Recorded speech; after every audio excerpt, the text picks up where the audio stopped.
As I noted in the key concepts video, the deadlift is the most commonly programmed barbell exercise for Salem kettlebell training students. There's a very good reason for this. It's an incredible developer of full body strength. That's it. So much of the body gets involved in the deadlift, and it's very simple to teach, especially once you've gone through the progression for the kettlebell swing. The barbell deadlift is actually a regression of swing technique back to the kettlebell deadlift with a few subtle changes. So drill your kettlebell deadlift, practice your kettlebell deadlift. When you're ready to build some serious strength, we'll move you to the barbell.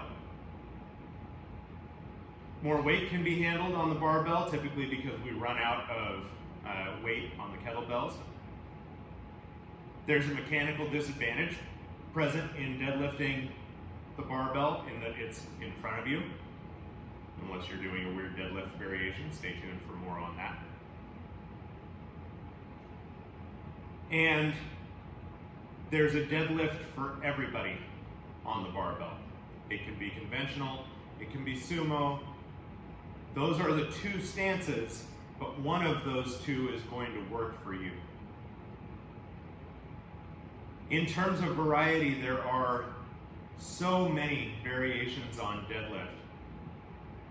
We could do a 4-week training cycle on each variation on deadlift, and we would have 2 years of training under our belts. Probably more than that. There are so many ways to change this lift. But a basic barbell deadlift, whether a conventional or sumo deadlift stance, will fill in your kettlebell training so nicely. It will reinforce those instant strength principles that are taught so seriously at the beginning of your kettlebell training.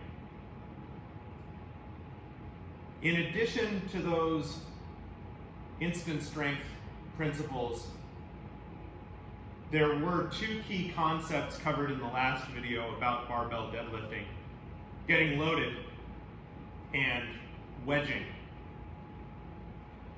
Now, the wedge will also be covered in any kind of press exercise, as well as the squats, particularly the barbell squat variations, the Zercher, the back squat, and the front squat.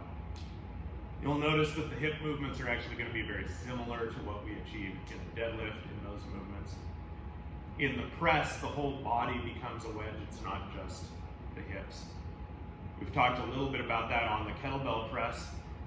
Once you start to press, wedge your body underneath the bell and give yourself some strength to get it up there.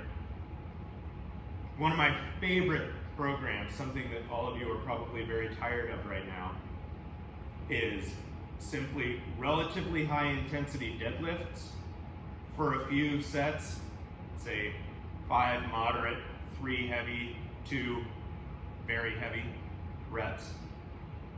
Each one of those sets paired with a ladder of clean and presses or presses and rows with the kettlebell. The kettlebell press and the barbell deadlift, I think, are really the best strength training exercises for most people because of their ease of access and simplicity. So we're going to lead off with the conventional deadlift. In the conventional deadlift, the stance is hip width apart, maybe slightly wider. The foot angle is slightly toed out. in all likelihood. You'll know more once you start to hinge your hips and allow the knees to bend. For me, when I start to hinge my hips and allow my knees to bend, my knees naturally want to track out a little ways apart from each other into external hip rotation. Well, if my feet are turned forward and my knees are trying to go into external rotation, I've now got some rotational force on the joint between my femur and tibia, which may be fine when I'm unloaded, but once I get a barbell and start to lift, that rotational force is going to be a compressive rotational force, and that's a bit risky. Knees are supposed to be a stable joint. They're not supposed to get a whole lot of movement inside the joint capsule itself. It's a hinge. Let's try to keep it that way. So we toe out slightly. You'll figure out your angle. I've got my stance width. I've got my foot angle. I'm against the bar as I start to hinge, pressing my butt back, allowing my knees to come apart until I can reach the bar. Next, I'm getting my grip set. Once my grip is set, I'm not going to pull my shoulder blades back, but I am going to pull them down.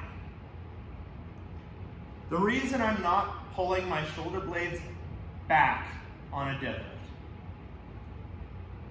the weight that I can scapularly retract is not nearly the same as the weight that I can move with knee and hip extension.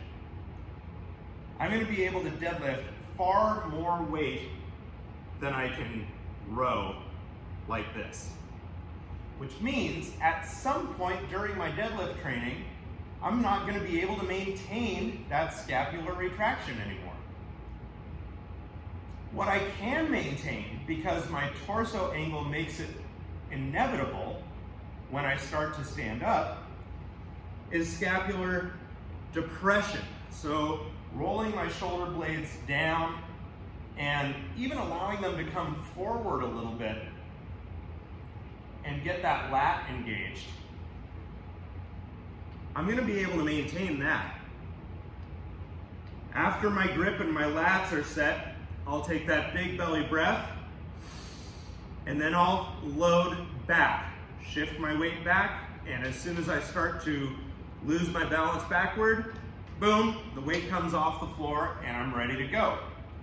At that point, I simply wedge my hips forward, drive them forward, and put my legs between the bar and the floor.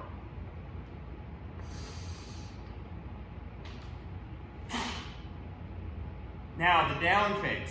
I can either make this active by taking another breath in and actively lowering, reversing the movement. A great way to drill the deadlift as a beginner. Or